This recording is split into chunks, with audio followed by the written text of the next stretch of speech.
Bonjour. Alors, est-ce que toutes les femmes en ont conscience? Ça, c'est déjà peu probable et même les femmes qui ont conscience qu'elles subissent des violences économiques, elles doivent pas bien se rendre compte quand même de toutes les choses trappes qu'elles vont rencontrer, qu'elles ont déjà rencontrées, que nous avons rencontrées, que nous allons rencontrer.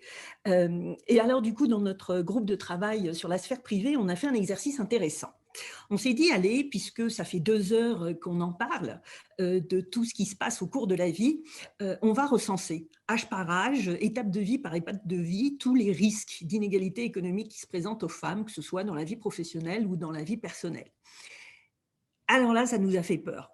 On se retrouve, face à, un fichier Excel de 50 lignes. Vous m'entendez? Oui, Oui, parfaitement. d'accord, pardon. Donc on se retrouve face à un fichier Excel de 50 lignes, et du coup, quand on a commencé à regarder et à mettre en regard, des âges à 5 ans, à 10 ans, à 15 ans, à 20 ans, à 35 ans, à 40 ans, à 45 ans, à 60 ans, il y a plein de risques économiques qui se présentent et quand on met en regard un chiffre, ça nous a fait un moment de peur, de tristesse, de violence, et ce vraiment tableau de violence économique nous a fait penser au violentomètre. Alors, le violentomètre, je ne sais pas si vous savez, c'est cette réglette qui permet de sensibiliser aux violences conjugales pour mesurer le degré d'emprise ou de violence que les femmes peuvent subir de la part du conjoint. Et pour sensibiliser, puisqu'on en a beaucoup parlé, aux enjeux concrets justement de leur autonomie financière, on s'est dit on va créer un violent économètre. Tout simplement, mettre en lumière ces moments clés des inégalités économiques. Et surtout ceux auxquels on ne pense pas économiquement. Qu'est-ce qui se passe au moment de la mise en couple? Qu'est-ce qui se passe au moment de l'héritage? On commence à parler de ces inégalités de patrimoine, 12% d'écart de patrimoine entre les femmes et les hommes. Qu'est-ce qui se passe au niveau de l'aidance, aux parents? Un nouveau temps aussi dont on parle peu. Je donne juste quelques chiffres. 11 millions de personnes aident quelqu'un de leur famille, handicapé ou ayant des maladies.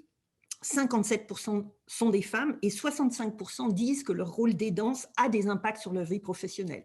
Donc, ces moments, mettre en lumière ces moments dont on parle peu, qui sont moins connus en tout cas en termes d'inégalité que ceux comme le sujet de l'orientation scolaire ou de la maternité.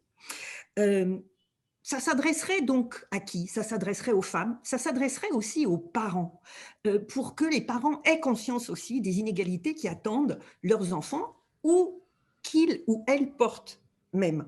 On vient d'avoir une étude sur l'argent de poche. Figurez-vous que sur l'argent de poche, les filles touchent 12% de moins que les garçons. Oui, c'est une nouvelle étude qui vient d'arriver. Donc, voilà, cette éducation, elle est essentielle et on l'a entendu pour que les femmes ne tombent pas des nues, parce qu'on a entendu Maya Hatti qui dit: «Ah, si j'avais su». On a entendu euh, d'autres personnes dire: «Ah, mais si au cours de ma vie, on m'avait dit que». Voilà, donc on veut préparer les femmes à éviter ces choses trappes. Donc, cet outil, on est en train d'y travailler.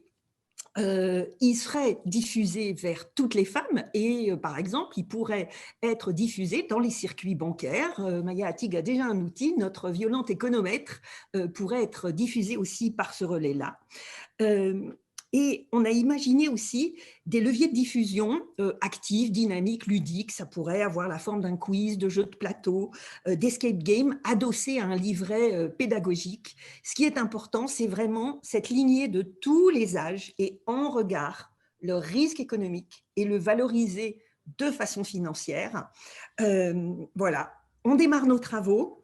On veut vraiment offrir aux femmes un dispositif pour qu'elles aient un choix éclairé et vraiment pas un choix normatif. C'est pas à nous de dire, comme disait Maya Attic, si on doit avoir un conjoint ou pas un conjoint, mais au moins de savoir que si on a un conjoint et plus du tout de compte personnel, savoir qu'est-ce que ça implique, surtout au moment où un couple sur deux finit par une séparation. Donc, un choix éclairé pour être actrice de son autonomie financière et économique, pour garantir sa liberté. Eh bien, écoutez, on reviendra vous présenter notre outil au plus tard le 25 janvier prochain pour inaugurer le lancement de la Journée nationale contre le sexisme qu'on appelle de nos voeux les plus forts et qui peut-être un jour sera annoncée par une ou un de nos ministres. Merci.